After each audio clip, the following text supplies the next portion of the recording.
Hi, my name is Ashraf Ismail, Game Director of Assassin's Creed 4 Black Flag, and I'm excited to show you more of our open world locations and activities. This is by far the biggest and most diverse game world we've ever built. Over 50 major locations and more than 75 uncharted islands. In this demo, we will be jumping around to different parts of the Caribbean world and showing off some of this diversity. Here we are on Andreas Island, a coconut island with a pirate village. Up ahead, we have a tavern. Taverns are places where you can hire crew, pay for secret information about valuable convoys, you can play mini-games, and of course, you can have a drink. To gain access to all of this, you need to prove yourself with your fists.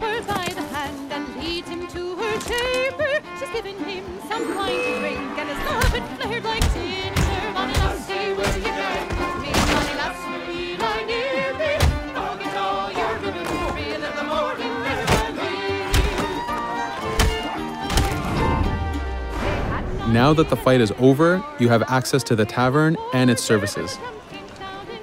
This being a tavern, there's always plenty of rum to be drank, but drinking too much will have some fun surprises for you.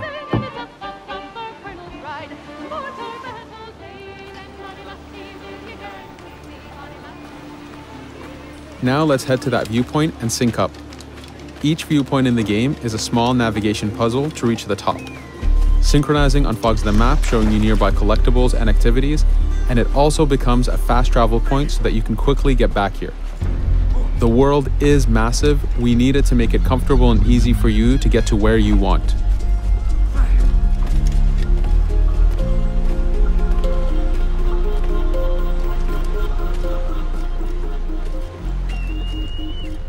These viewpoints are also an opportunity for us to show off how beautiful and expansive this world really is.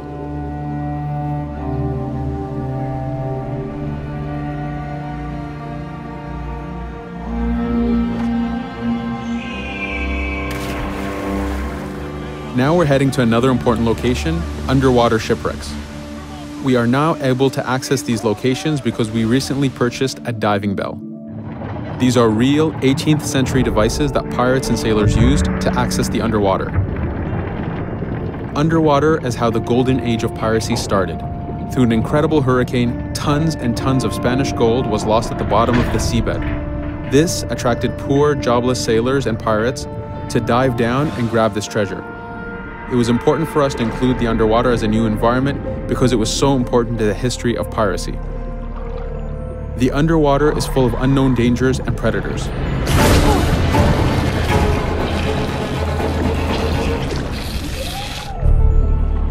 You do have to pay attention and act quick, but the risk is worth the prize as you need a lot of money to get all the upgrades for your ship, the Jackdaw.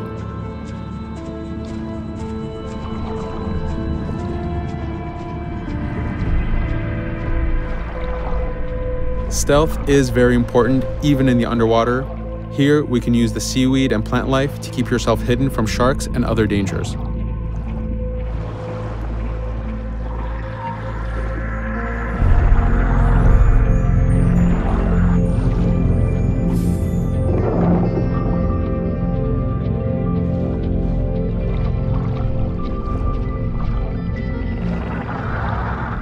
This is an air barrel. It's a one-time air refill, so use them wisely. Of course, you can always go back to the diving bell to refill. We are going to move to a different location now. This is a smuggler cave. This one happened to be accessed from the underwater, but not all of them are. Here, we ran in without looking around, and this got us in a little bit of trouble. But it was only 2 guys and we took one by surprise, so not too bad. Caves are heavy stealth locations. Stealth is key in this game.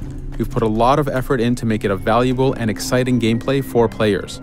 Since we came from the underwater, Edward does not have his weapons or guns. You will have to use your stealth tools to get through this. Here, we will utilize the whistle to take out the brute.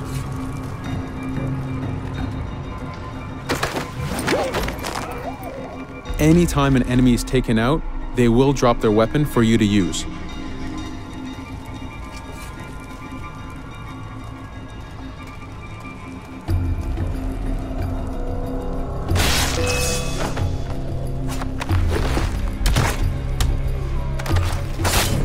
Again, we are taking these guys by surprise and using their own weapons against them.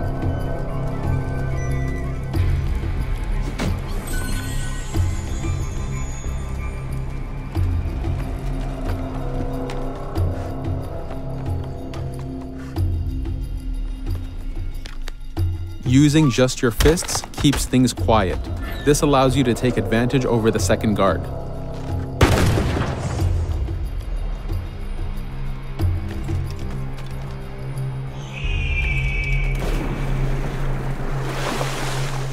Up to this point, we've been doing a lot of pirating. This has attracted the attention of pirate hunters. This is fed back to you with the clashing swords above the health bar. This is a first level hunter after us.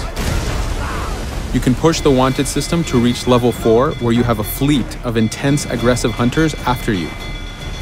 The horn you heard indicates that this is a charger type ship. This ship is all about getting close and ramming. Each ship type has a unique sound associated to it, the scariest being the war drums of a man of war. Your first mate, Ottawale, is always giving you helpful advice and feedback. The chain shot is a stun weapon. Hitting ships slows them down. Great for stopping a charger's attack.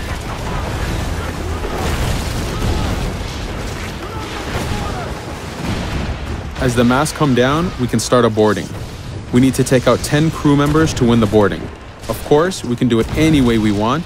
In this case, since this is a smaller ship, the swivel gun is very efficient.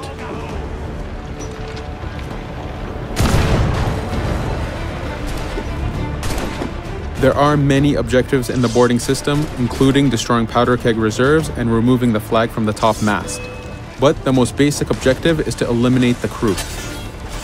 Here you can see Edward utilizing his dual cutlasses and guns, combining them in counters and combo attacks. You do have a max of 4 shots before reloading, so make them count.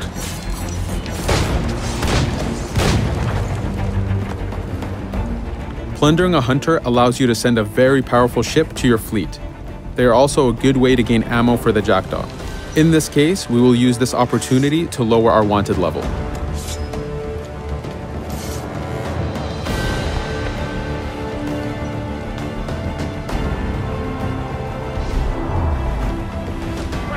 A very important new activity in Black Flag is harpooning. Historically, pirates harpooned as a source of income. Ready the whaleboat, lads.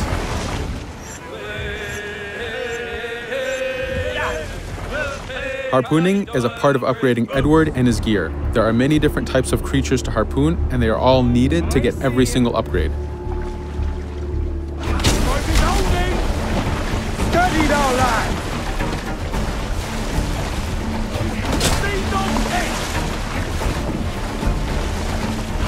Success! He's turning the sea red!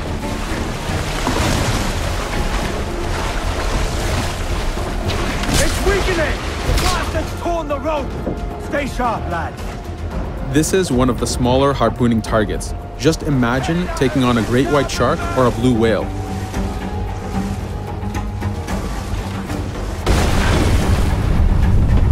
This one's dangerous!